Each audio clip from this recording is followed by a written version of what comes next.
के अंतिम चरण को विस्तार से समझाता है। दिल्ली सल्तनत भाग 2 144 ई। सैयद और लोदी वंश, दिल्ली में तुर्की अफगान सत्ता का अंतिम चरण।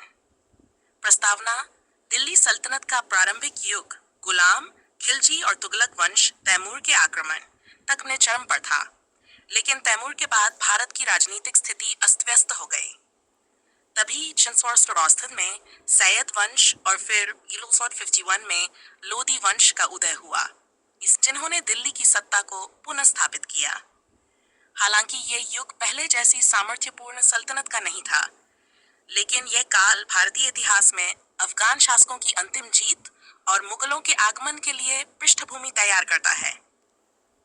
सैयद वंश 1451। खिजर खां, मूल तैमूर के शासन में गवर्नर, दिल्ली में शासक नियुक्त।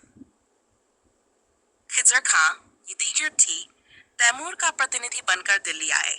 खुद को रईसे आजम कहा, सुल्तान की उपाधि नहीं ली। पंजाब, दोआब और उत्तर प्रदेश का नियंत्रण।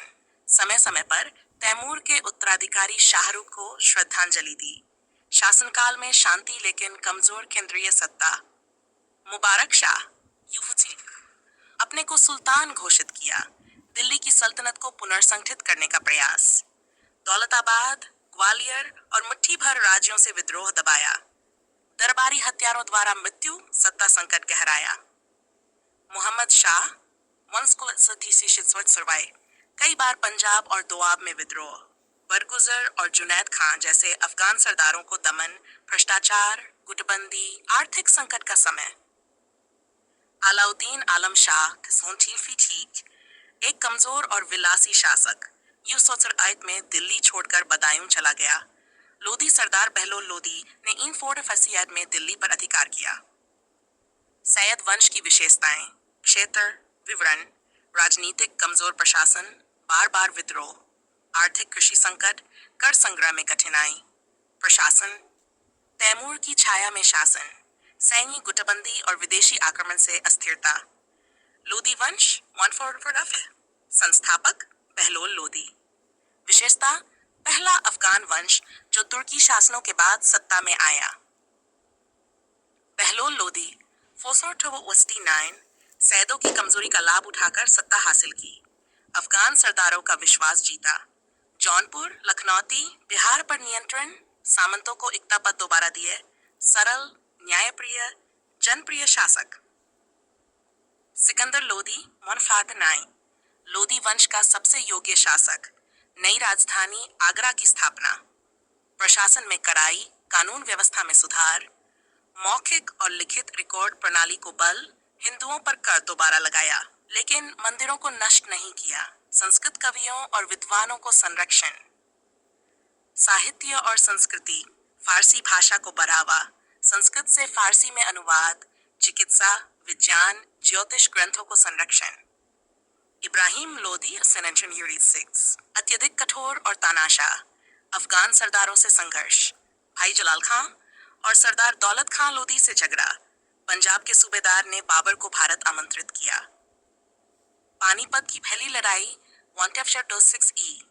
बाबर काबुल के शासक ने अफगान सरदारों के आमंत्रण पर भारत आक्रमण किया। 2 अप्रैल 1846 पानीपत की पहली लड़ाई। इब्राहिम लोधी की हार और मृत्यु। मुगल साम्राज्य की नींव रखी गई। प्रशासनिक व्यवस्था 206 ई। साम्राज्य का ढांचा, सल्तनत केंद्रित किंतु सीमित शासन। गवर्नर, सरदार, सूबेदार प्रणाली। इक्ता प्रणाली, राजस्व वसूली हेतु जमींदार नियुक्त। न्याय व्यवस्था, शरीयत, इस्लामी कानून पर आधारित। अलग अलग अदालतें, दीवानी, फौजदारी, काजी और मुफ्ती नियुक्त। कर प्रणाली, भू राजस्व, खराज, व्यापार कर, जजिया। सिकंदर लोधी ने व्यवस्था सुधारने की कोशिश की।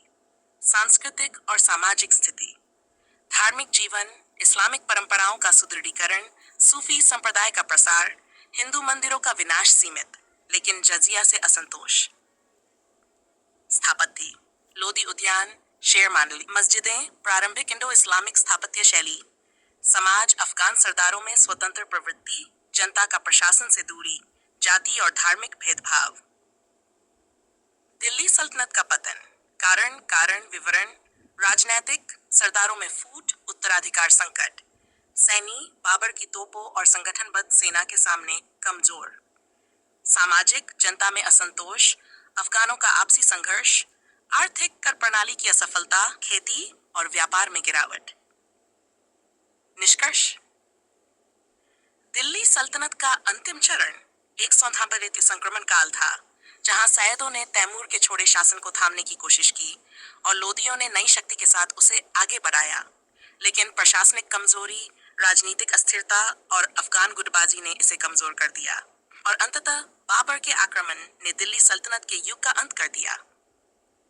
इस सल्तनत ने भारतीय इतिहास को एक मध्यकालीन पहचान, स्थापत्य, संस्कृति और प्रशासन की नींव दी, जिस पर बाद में मुगल साम्राज्य ने भव्य इमारतें और नीति स्थापित की। SEO keywords and tags. Delhi सल्तनत भाग